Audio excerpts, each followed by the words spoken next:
by talking about your partnership with Pebbles. Nowadays, amidst the pandemic, it's so important to kind of get those creative juices flowing within your kids. How does the brand and your partnership in particular really spotlight that and help these kids get into that creative mindset? Well, I mean, you just hit the nail on the head right there. I feel like, especially with everyone spending so much more time at home and kids getting restless, and like I have found myself over the past couple of years putting the TV on way more than I'd like to admit. So it is so important more now than ever to really just help foster and encourage kids' creativity. And the thing is, they want to be creative. They want to create things. So we just, I think, need to just like foster that, right? So Pebbles right now has an initiative called the Never Stop Doing Project. And it's so awesome because what they're doing is just encouraging children to be creative. So a few weeks ago, we asked parents and kids to submit their artwork at createwithpebbles.com. And we got so many submissions. And now so much of that artwork is now on murals displayed throughout different cities around the country. So it's in New York, in Nashville, in LA, in Denver, where you can go and see these murals with children's artwork on it. And what I think is so cool about this, like I'm actually taking my daughter Molly to the one in Nashville a little later today. What's so cool about this is that I'm going to like show her, hey, Molly, like this is artwork that little boys and girls your age, around your age created. And look, now it's on a mural in a city. And I know that's just going to blow her mind and encourage her to create even more. And I love that. So I really encourage parents to get out there, take their children out and show them these murals, and hopefully just inspire them to create and do even more. It's so incredible that they're really giving kids that opportunity and that spotlight. I'm in Manhattan. I'm gonna have to check that out. So, what are your Yeah, personal? it's only up until the 13th. So if any parents want to go see it, it's only, or yourself, it's only up to the 13th. So make sure you get out there, put on a big heavy jacket because I know it's chilly out, and head on over. Get some hot chocolate after. Absolutely. I'm gonna have to head over there. That sounds amazing. So, what are your personal favorite creative projects to do with your kids? For me, I mean, just anything where sort of a bunch of art materials are thrown out on the table and they can create whatever they want. Like, I don't really love the projects where it's like, oh, you have to make this or you have to make that. Like, so for us, what we really love to do is kind of throw some crayons, markers, and then go to the recycling bin in our house and get things out. So not only are you reusing things that might otherwise end up in a landfill, and saving money because you don't have to buy more crafts things at the store, and then have the kids create something. So one thing, actually, one of my favorite projects is like a cereal box and turning it into a guitar. It is so much fun. You can take, we take the Fruity Pebbles cereal box because it's colorful. The kids love it. I think bright colors really help spark their imagination. And you can like cut a hole out in it, put a paper towel roll at the top, a rubber band on it, and create a guitar. Or like, my daughter the other day took a cracker box and a cereal box and she cut out different shapes in the cardboard and then glued them together to make this sculpture. So I think just let them do what they want to do because they will create things naturally. It's in our child's, it's just nature for them to want to create. So you just have to let them, give them a space to do it. Absolutely. I feel like you really encourage your kids to color outside the lines, and there is such a special place in my heart for that. And I really think we need that encouragement within kids nowadays. So I love that so much about you. Now, For as a sure. mom, absolutely. Now, as a mom, it is so important to remember your own personal self-care. What is your go-to health and wellness routine for yourself? And what advice do you have for other moms who are really looking to incorporate that into their daily lives? I think an important thing is I think the word self-care is like thrown around a lot. And self-care is actually my New Year's resolution, but not necessarily in the same ways people think. My self-care isn't necessarily working out or getting a pedicure or getting a massage. Yes, that's part of self-care for me this year, but that's actually a really small part of it.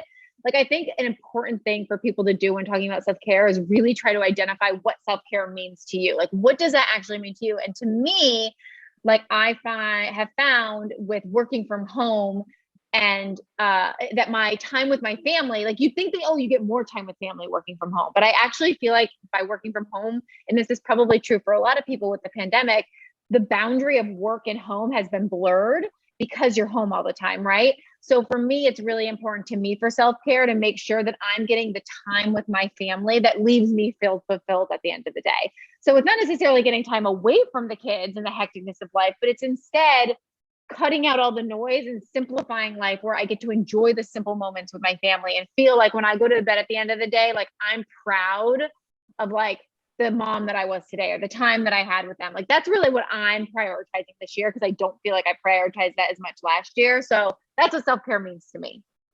I love that. I really love that instead of taking self-care as just one activity, you're kind of turning your whole life into a way to care for yourself and care for others because you gotta care for yourself first. And I really, really love that. Now, do you have any tips for parents trying to spark their kids' creativity? I just say hit the trash can, hit the recycling bin, let them do what they want. Also, another big thing is because again, I really believe that kids will want to do art with anything. Like there's always like the age old joke, like you can give a child a fancy, race car toy or give them a box and they're going to want to play with the box that the toy came in. And it's so true. So like by just going to your recycling bin, it's such an easy way to find things for your kids to do. Another big thing is make sure you create spaces for them to make messes. Like people always, my house is like a white couch and like white furniture, and people are like, how with children do you have that?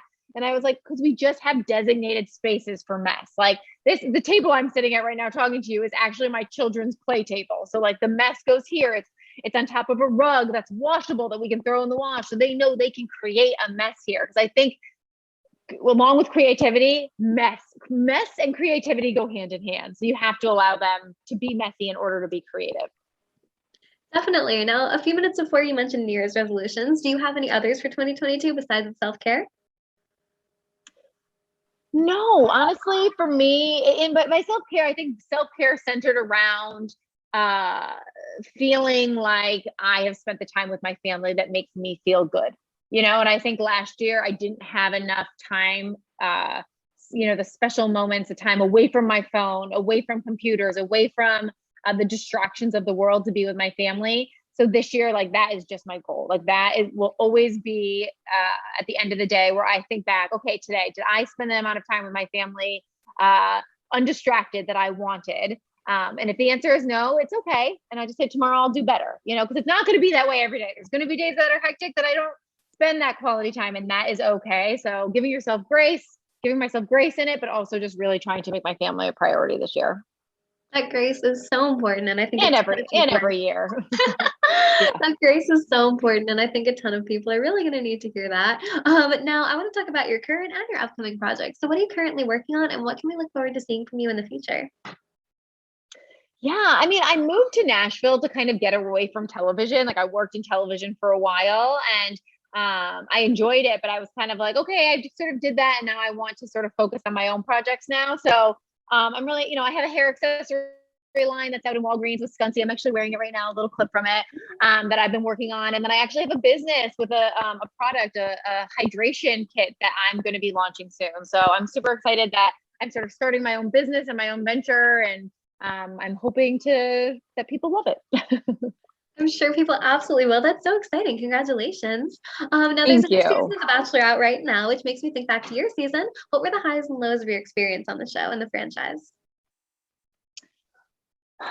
Well, the lows come to mind first.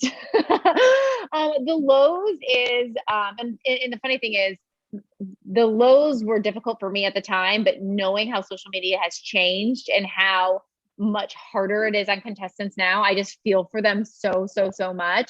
Because for me, back in the day, social media wasn't as present, whereas now it's huge. And I remember the online scrutiny back then, and I think it's only tenfold now for those people. So for me, the lows really was just the public scrutiny. And I guess in saying that, it's just anyone who watches the show or maybe follows some of the contestants, just always remember they're human and they're people. So maybe if you're thinking something about them that isn't that positive, like keep it to yourself. Because it's a hard spotlight to be in. So those were the lows. The highs was the amazing travel, the amazing experiences, getting to be here right now, talking to you about this, initiative with Pebbles.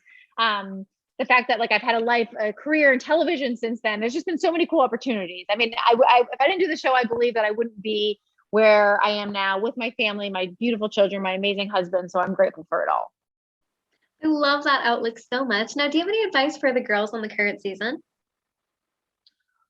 My advice for the girls on the current season would be not to think about screen time while you're there. I think that at my time was different because it was so long ago that I don't think people really even realize what impact the show could have after you're on it. Whereas now I feel like a lot of people going on knowing like I can get followers, I can make money doing this, all of that. Like back when I went on, you didn't make money afterwards. You just did it. That's not what it was. So I think right now people go on thinking, oh, if I do this, like a girl on the episode this week dropped a cake on the ground. Like, did she drop that cake on the ground by accident, or did she drop it on purpose because she wanted extra screen time? So I think it's so interesting, like, to look at the show now that people maybe are doing things just to get more screen time. And I just don't think that that is the route I would go. I would say, like, just really try to focus on the guy and the relationship, and you could come out with love. And that's way more important than a few extra minutes of screen.